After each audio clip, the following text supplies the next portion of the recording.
بسم الله الرحمن الرحيم. قال الملأ الذين استكبروا من قومه لنخرجنك يا شعيب والذين آمنوا معك من قريتنا أو لتعودن في ملتنا قال أولو كنا كارهين قد افترينا على الله كذبا إن عدنا في ملتكم بعد إذ نجانا الله منها وما يكون لنا أن نعود فيها إلا أن يشاء الله ربنا وسع ربنا كل شيء علما على الله توكلنا ربنا افتح بيننا وبين قومنا بالحق وأنت خير الفاتحين.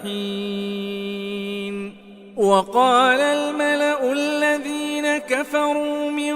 قومه لئن اتبعتم شعيبا إنكم إذا لخاسرون فأخذتهم الرجفة فأصبحوا في دارهم جاثمين.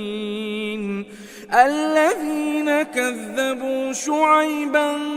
كأن لم يغنوا فيها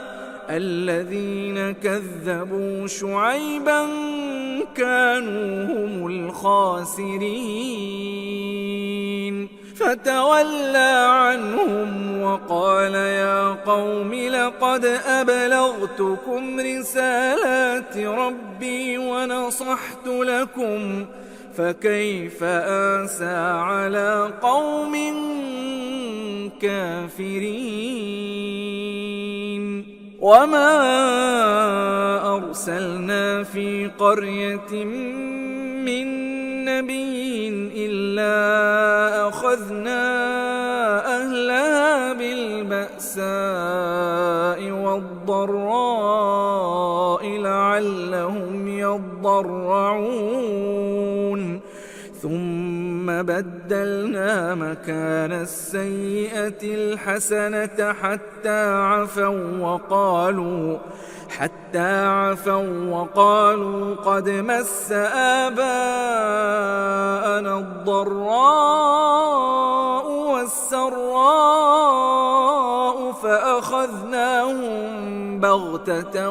وهم لا يشعرون. ولو أن أهل القرى آمنوا واتقوا لفتحنا عليهم بركات من السماء والأرض ولكن كذبوا فأخذناهم بما كانوا يكسبون. أفأمن أهل القرى أن يأتيهم بأسنا بياتا وهم نائمون أوأمن أهل القرى أن يأتيهم بأسنا ضحى وهم يلعبون أفأمنوا مكر الله فلا يأمن مكر الله إلا القوم الخاسرون. أولم يهد للذين يرثون الأرض من بعد أهلها أن لو نشاء أصبناهم بذنوبهم ونطبع على قلوبهم فهم لا يسمعون. تلك القرى نقص عليك من أنبائها ولقد جاءتهم رسلهم بالبينات بالبينات فما كانوا ليؤمنوا بما كذبوا من قبل كذلك يطبع الله على قلوب الكافرين وما وجدنا لأكثرهم من عهد وإن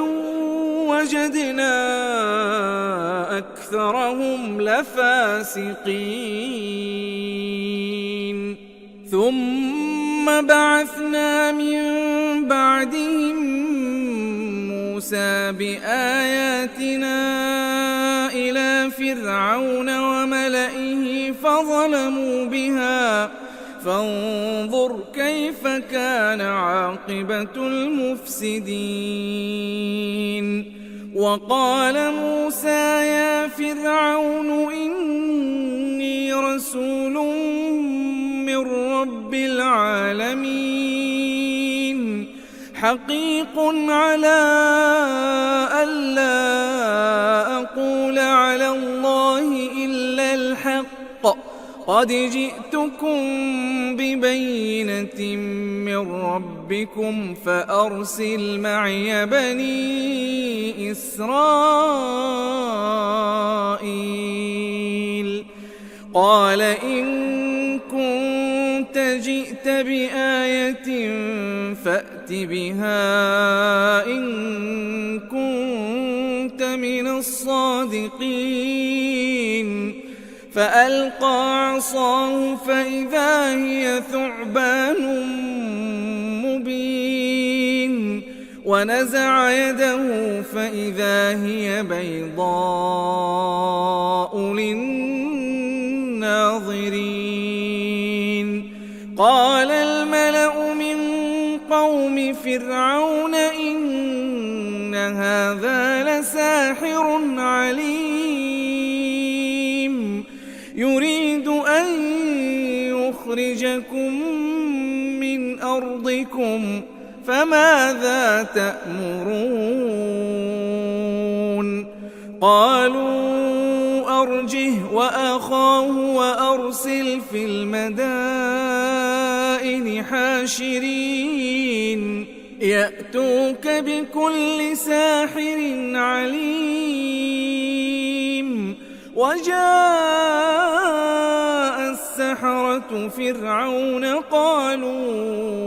إن لنا لأجرا إن كنا نحن الغالبين قال نعم وإنكم لمن المقربين قالوا يا موسى إما أن تلقي وإما أن نكون نحن الملقين قال ألقوا فلما ألقوا سحروا أعين الناس واسترهبوهم وجاءوا بسحر عظيم وأوحينا إلى موسى أن ألق عصاك فإذا هي تلقف ما يأفكون فوقع الحق وبطل ما كانوا يعملون فغلبوا هنالك وانقلبوا صاغرين وألقي السحرة ساجدين قالوا آمنا برب العالمين رب موسى وهارون قال فرعون آمنتم به قبل أن آذن لكم إن هذا لمكر مكرتموه في المدينة لتخرجوا منها أهلها فسوف تعلمون لأقطعن أيديكم وأرجلكم من خلاف ثم لأصلبنكم أجمعين قالوا إنا إلى ربنا منقلبون وما تنقم منا إلا أن آمنا بآيات ربنا لما جاءتنا ربنا أفرغ علينا صبرا وتوفنا مسلمين وقال الملأ من قوم فرعون أتذر موسى وقومه ليفسدوا في الأرض ويذرك وآلهتك قال سنقتل أبناءهم ونستحيي نساءهم وإنا فوقهم قاهرون قال موسى لقومه استعينوا بالله واصبروا إن الأرض لله يورثها من يشاء من عباده والعاقبة للمتقين قالوا أوذينا من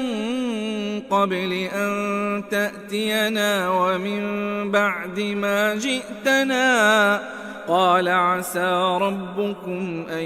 يهلك عدوكم ويستخلفكم في الأرض فينظر كيف تعملون ولقد أخذنا آل فرعون بالسنين ونقص من الثمرات لعلهم يذكرون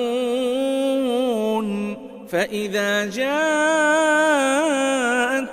الحسنة قالوا لنا هذه وإن تصبهم سيئة يطيروا بموسى ومن معه ألا إنما طائرهم عند الله ولكن أكثرهم لا يعلمون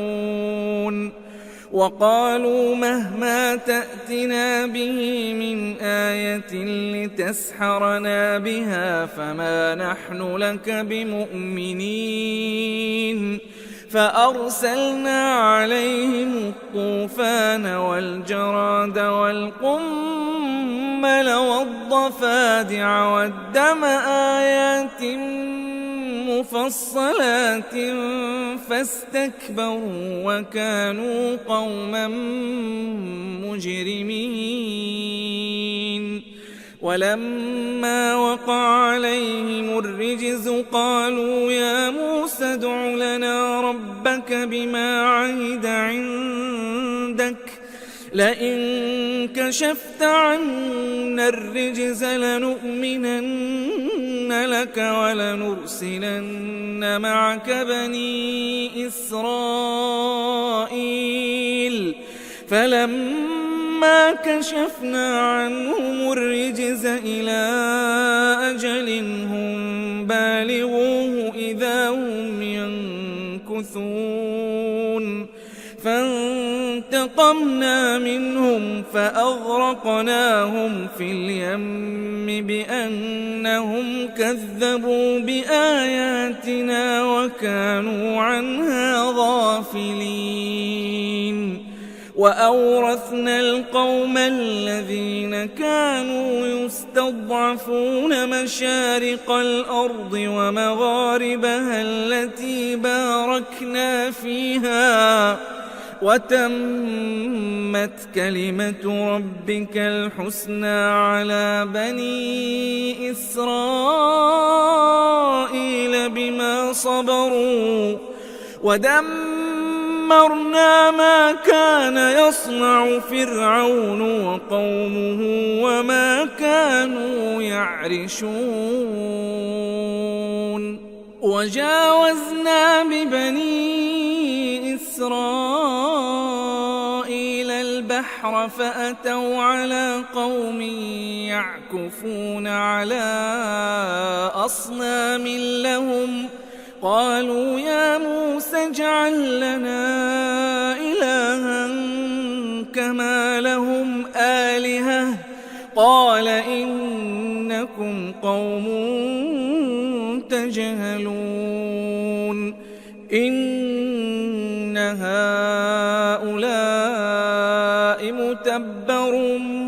ما هم فيه وباطل ما كانوا يعملون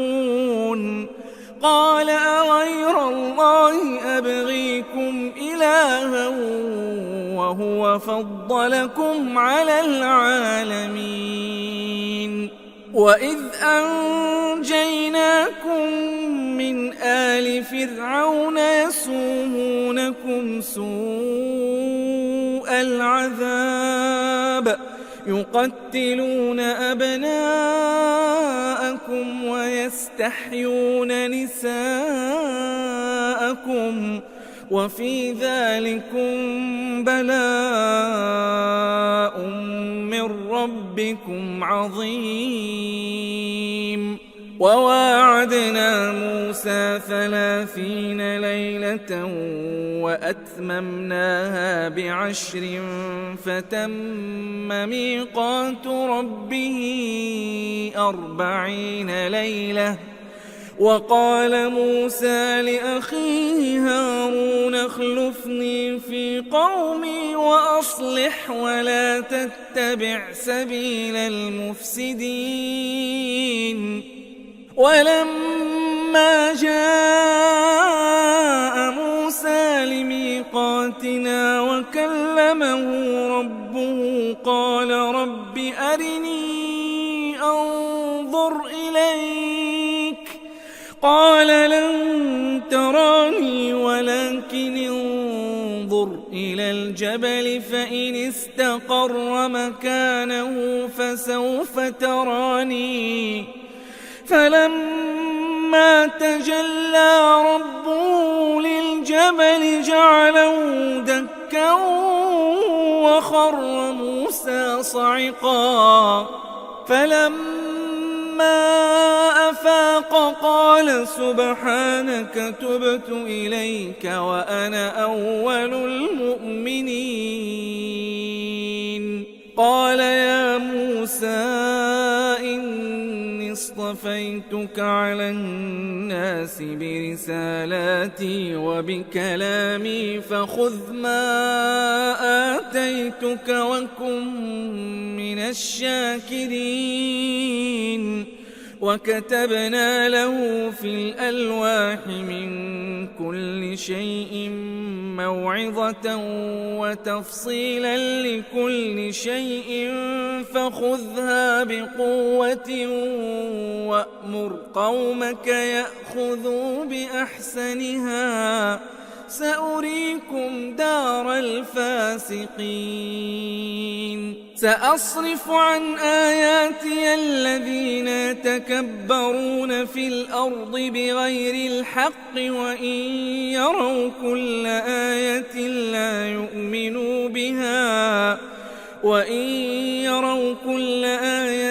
لا يؤمنوا بها وإن يروا سبيل الرشد لا يتخذوه سبيلا وإن يروا سبيل الغي يتخذوه سبيلا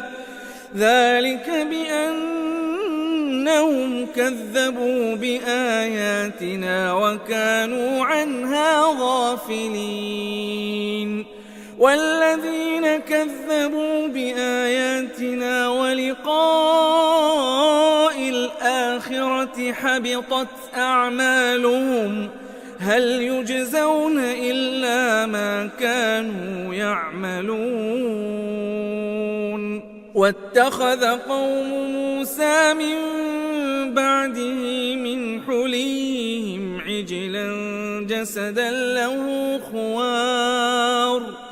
ألم يروا أنه لا يكلمهم ولا يهديهم سبيلا اتخذوه وكانوا ظالمين ولما سقط في أيديهم ورأوا أنهم قد ضلوا قالوا لئن لم يرحمنا ربنا ويغفر لنا لنكونن من الخاسرين ولما رجع موسى إلى قومه غضبان أسفا قال بئس ما خلفتموني من بعدي أعجلتم أمر ربكم وألقى الألواح وأخذ برأس أخيه يجره إليه قال ابن إن القوم استضعفوني وكادوا يقتلونني فلا تشمت بي الأعداء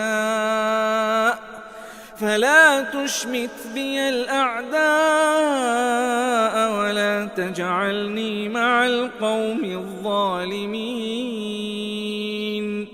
قال رب اغفر لي ولأخي وأدخلنا في رحمتك وأنت أرحم الراحمين إن الذين اتخذوا العجل سينالهم غضب من ربهم وذلة في الحياة الدنيا وكذلك نجزي المفترين والذين عملوا السيئات ثم تابوا من بعدها وآمنوا إن ربك من بعدها لغفور رحيم ولما سكت عن موسى الغضب أخذ الألواح وفي نسختها هدى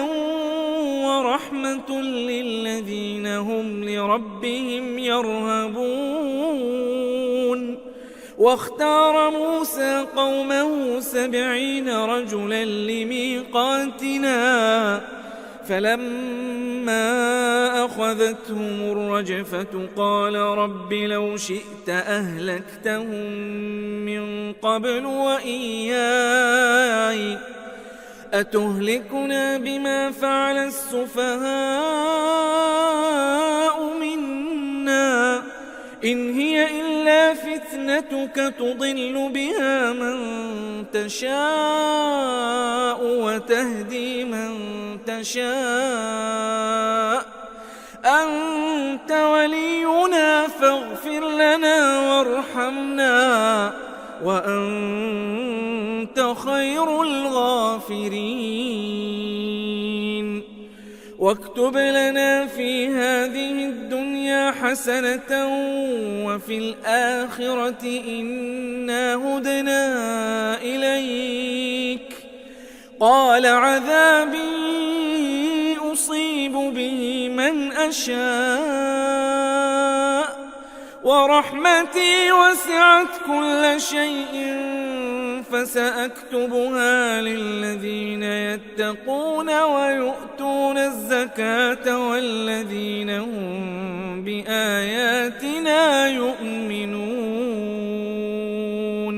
الذين يتبعون الرسول النبي الأمي الذي يجدونه مكتوبا عندهم في التوراة والإنجيل يأمرهم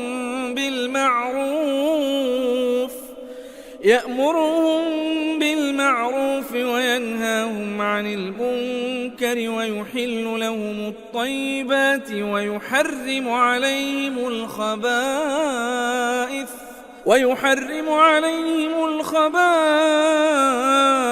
ويضع عنهم إصرهم والأغلال التي كانت عليهم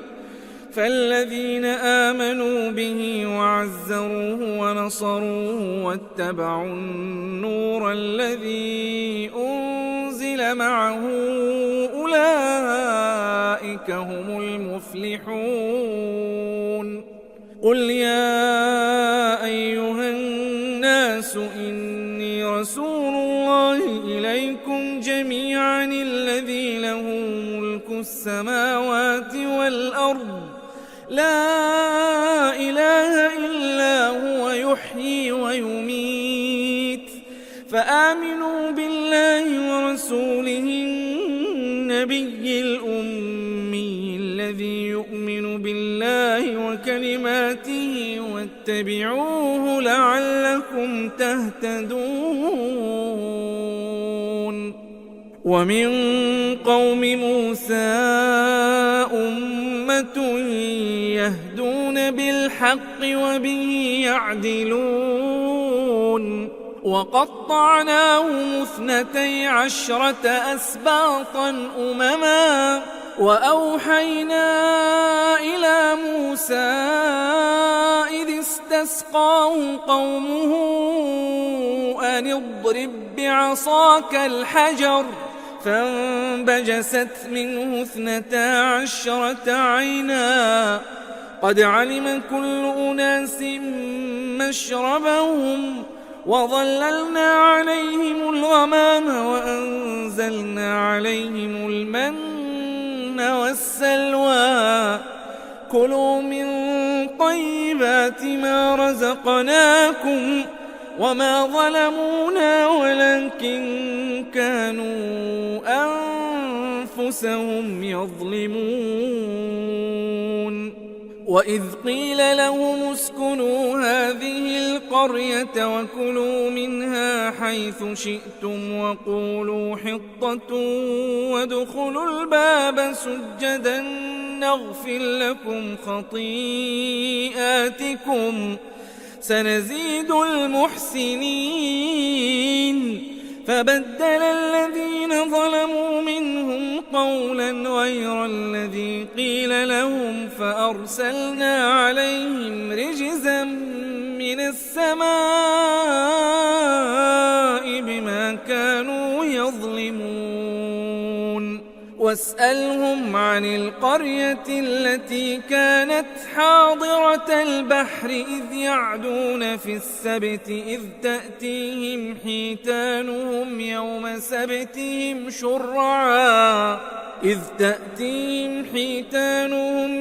سبتهم شرعا ويوم لا يسبتون لا تأتيهم، كذلك نبلوهم بما كانوا يفسقون.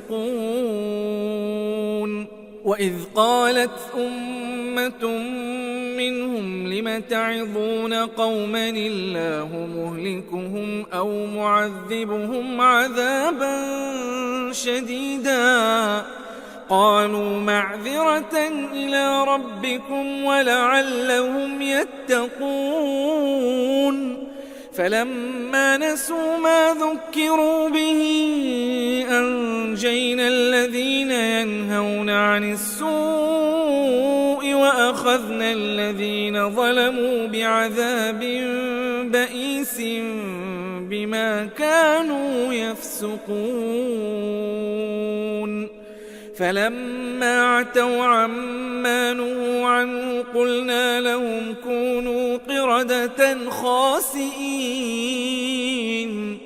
وإذ تأذن ربك ليبعثن عليهم إلى يوم القيامة من يسومهم سوء العذاب إن ربك لسريع العقاب وإنه لغفور رحيم. وقطعناهم في الأرض أمما منهم الصالحون ومنهم دون ذلك وبلوناهم بالحسنات والسيئات لعلهم يرجعون. فخلف من بعدهم خلف ورثوا الكتاب يأخذون عرض هذا الأدنى ويقولون سيغفر لنا وإن يأتهم عرض مثله يأخذوه ألم يؤخذ عليهم ميثاق الكتاب ألا يقولوا على الله إلا الحق ودرسوا ما فيه والدار الآخرة خير للذين يتقون أفلا تعقلون والذين يمسكون بالكتاب وأقاموا الصلاة إنا لا نضيع أجر المصلحين وإذ نتقنا الجبل فوقهم كأنه ظلة وظنوا أنه واقع بهم خذوا ما آتيناكم بقوة واذكروا ما فيه لعلكم تتقون وإذ أخذ ربك من بني آدم من ظهورهم ذريتهم وأشهدهم على أنفسهم ألست بربكم قالوا بلى شهدنا أن تقولوا يوم القيامة إنا كنا عن هذا غافلين أو تقولوا إنما أشرك آباؤنا من قبل وكنا ذرية من بعدهم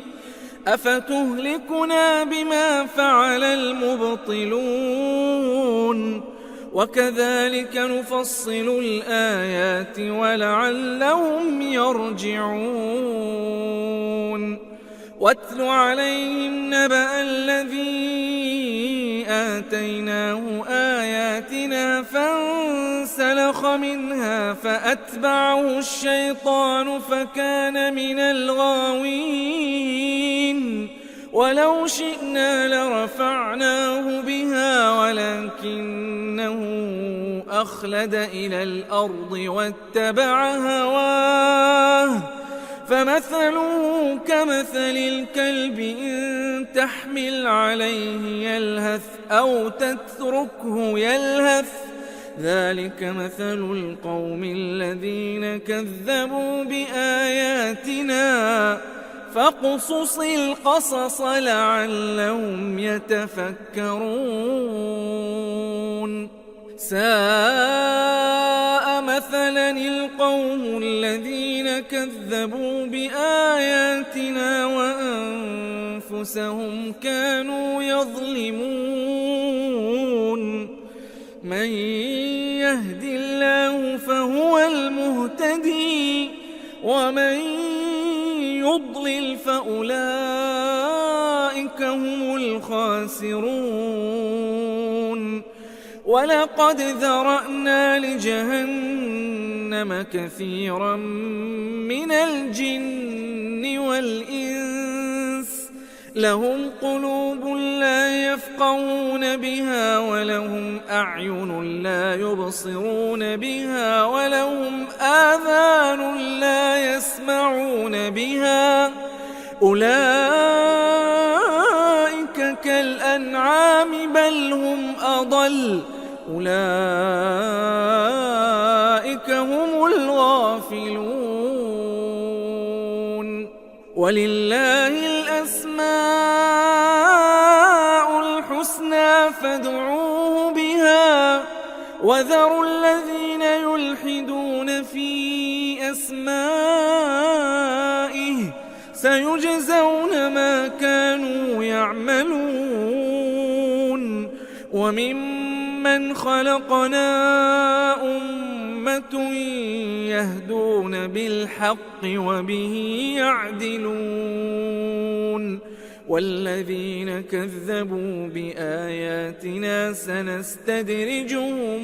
من حيث لا يعلمون وأملي لهم إن كيدي متين أولم يتفكروا ما بصاحبهم من جنة إن هو إلا نذير مبين أولم ينظروا في ملكوت السماوات والأرض وما خلق الله من شيء وأن عسى أن يكون قد اقترب أجلهم فبأي حديث بعده يؤمنون من يضلل الله فلا هادي له ويذرهم في طغيانهم يعمهون يسألونك عن الساعة أيان مرساها قل إنما علمها عند ربي لا يجليها لوقتها إلا هو ثقلت في السماوات والأرض لا تأتيكم إلا بغتة يسألونك كأنك حفي عنها قل إنما علمها عند الله ولكن أكثر الناس لا يعلمون قل لا أملك لنفسي نفعا ولا ضرا إلا ما شاء الله ولو كنت أعلم الغيب لاستكثرت من الخير وما مسني السوء إن أنا إلا نذير وبشير لقوم يؤمنون هو الذي خلقكم من نفس واحدة وجعل منها زوجها ليسكن إليها فلما تغشاها حملت حملا خفيفا فمرت به فلما أثقلت دعوا الله ربهما لئن آتيتنا صالحا لنكونن من الشاكرين فلما آتاهما صالحا جعلا له شركاء فيما آتاهما فتعالى الله عما يشركون أيشركون ما لا يخلق شيئا وهم يخلقون ولا يستطيعون لهم نصرا ولا أنفسهم ينصرون وإن تدعوهم إلى الهدى لا يتبعوكم سواء عليكم أدعوتموهم أم أنتم صامتون إن الذين تدعون من دون الله عباد أمثالكم فادعوهم فليستجيبوا لكم إن كنتم صادقين ألهم أرجل يمشون بها أم لهم أيدي يبطشون بها أم لهم أعين يبصرون بها أم لهم آذان يسمعون بها قل ادعوا شركاءكم ثم كيدون فلا تنظرون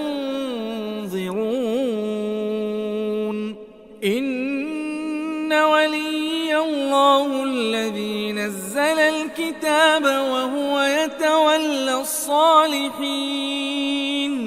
والذين تدعون من دونه لا يستطيعون نصركم ولا أنفسهم ينصرون وإن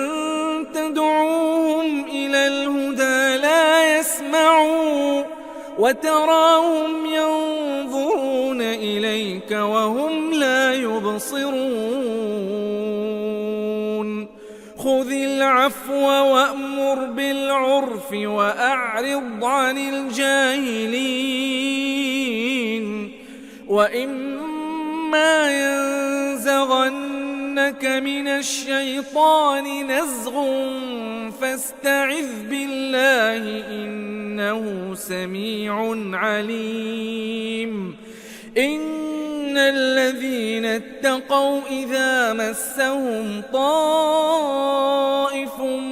من الشيطان تذكروا فإذا هم مبصرون وإخوانهم يمدونهم في الغي ثم لا يقصرون وإذا لم تأتهم بآية قالوا لولا اجتبيتها قل إنما أتبع ما يوحى إلي من ربي هذا بصائر من ربكم وهدى ورحمة لقوم يؤمنون وإذا قرئ القرآن فاستمعوا له وأنصتوا لعلكم ترحمون واذكر ربك في نفسك تضرعا وخيفة ودون الجهر من القول بالغدو والآصال ولا تكن من الغافلين إن الذين عند ربك لا يستكبرون عن عبادته ويسبحونه وله يسجدون بسم الله الرحمن الرحيم يسألونك عن الأنفال قل الأنفال لله والرسول فاتقوا الله وأصلحوا ذات بينكم وأطيعوا الله ورسوله إن كنتم مؤمنين إنما المؤمنون الذين إذا ذكر الله وجلت قلوبهم وإذا تليت عليهم آياته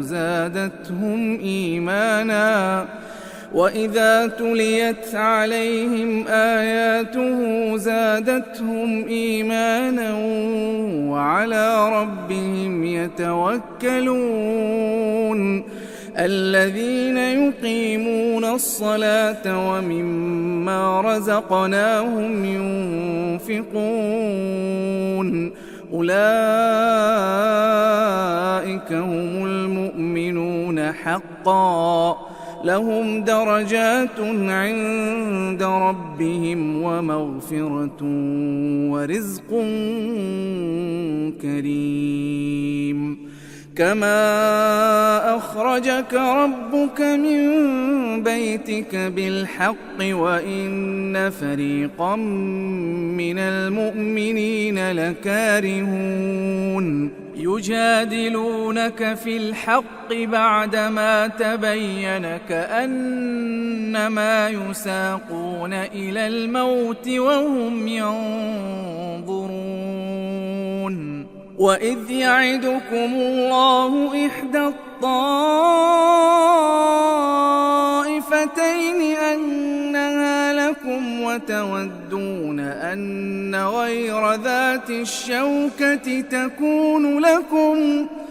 وتودون أن غير ذات الشوكة تكون لكم ويريد الله أن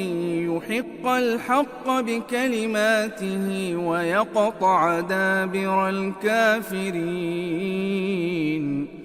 ليحق الحق ويبطل الباطل ولو كره المجرمون إذ تستغيثون ربكم فاستجاب لكم أني ممدكم ب1000 من الملائكة مردفين وما جعله الله إلا بشرى ولتطمئن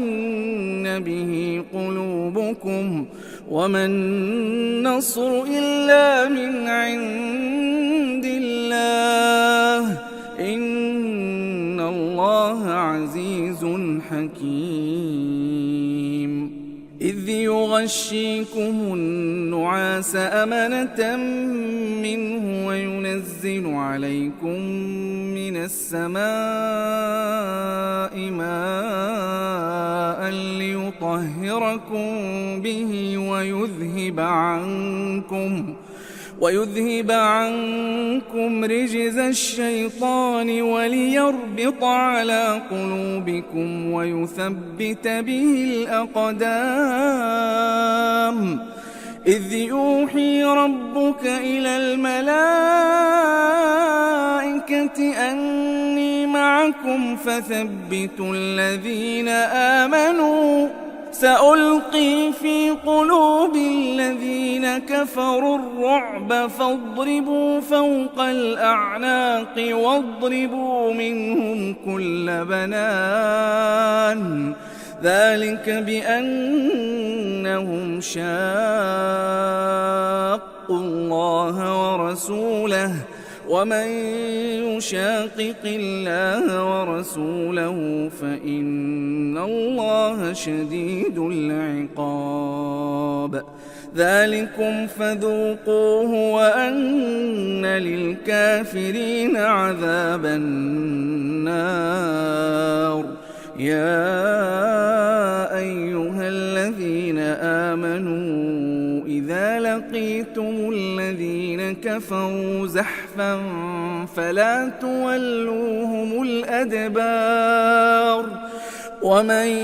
يولهم يومئذ دبره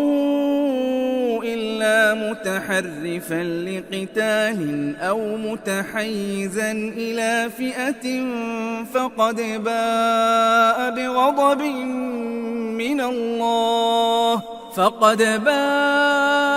بغضب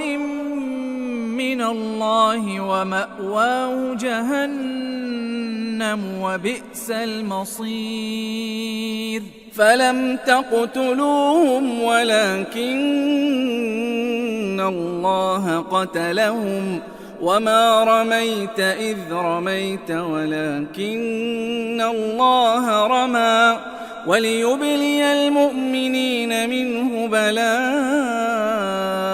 حسنا إن الله سميع عليم ذلكم وأن الله موهن كيد الكافرين إن تستفتحوا فقد جاءكم الفتح وإن تنتهوا فهو خير لكم وإن تعودوا نعد ولن تغني عنكم فئتكم شيئا ولو كثرت وأن الله مع المؤمنين يا أيها الذين آمنوا أطيعوا الله ورسوله ولا تولوا عنه وأنتم تسمعون ولا تكونوا كالذين قالوا سمعنا وهم لا يسمعون إن شر الدواب الصم البكم الذين لا يعقلون ولو علم الله فيهم خيرا لأسمعهم ولو أسمعهم لتولوا وهم معرضون يا أيها الذين آمنوا استجيبوا لله وللرسول إذا دعاكم لما يحييكم واعلموا أن الله يحول بين المرء وقلبه وأنه إليه تحشرون واتقوا فتنة لا تصيبن الذين ظلموا منكم خاصة واعلموا أن الله شديد العقاب واذكروا إذ أنتم قليل مستضعفون في الأرض تخافون أن يتخطفكم الناس فآواكم وأيدكم بنصره ورزقكم من الطيبات لعلكم تشكرون يا أيها الذين آمنوا لا تخونوا الله والرسول وتخونوا أماناتكم وأنتم تعلمون واعلموا أنما أموالكم وأولادكم فتنة وأن الله عنده أجر عظيم يا أيها الذين آمنوا إن تتقوا الله يجعل لكم فرقانا ويكفر عنكم سيئاتكم ويغفر لكم والله ذو الفضل العظيم وإذ يمكر بك الذين كفروا ليثبتوك أو يقتلوك أو يخرجوك ويمكرون ويمكر الله والله خير الماكرين وإذا تتلى عليهم آياتنا قالوا قد سمعنا لو نشاء لقلنا مثل هذا إن هذا إلا أساطير الأولين وإذ قالوا اللهم إن كان هذا هو الحق من عندك فأمطر علينا حجارة من السماء أو ائتنا بعذاب أليم وما كان الله ليعذبهم وأنت فيهم وما كان الله معذبهم وهم يستغفرون وما لهم ألا يعذبهم الله وهم يصدون عن المسجد الحرام وما كانوا أولياءه إن أولياؤه إلا المتقون ولكن أكثرهم لا يعلمون وما كان صلاتهم عند البيت إلا مكاء وتصدية فذوقوا العذاب بما كنتم تكفرون إن الذين كفروا ينفقون أموالهم ليصدوا عن سبيل الله فسينفقونها ثم تكون عليهم حسرة ثم يغلبون والذين كفروا إلى جهنم يحشرون ليميز الله الخبيث من الطيب ويجعل الخبيث بعضه على بعض فيركمه جميعا فيجعله في جهنم أولئك هم الخاسرون قل للذين كفروا إن ينتهوا يغفر لهم ما قد سلف وإن يعودوا فقد مضت سنة الأولين وقاتلوهم حتى لا تكون فتنة ويكون الدين كله لله فإن انتهوا فإن الله بما يعملون بصير وإن تولوا فاعلموا أن الله مولاكم نعم المولى ونعم النصير.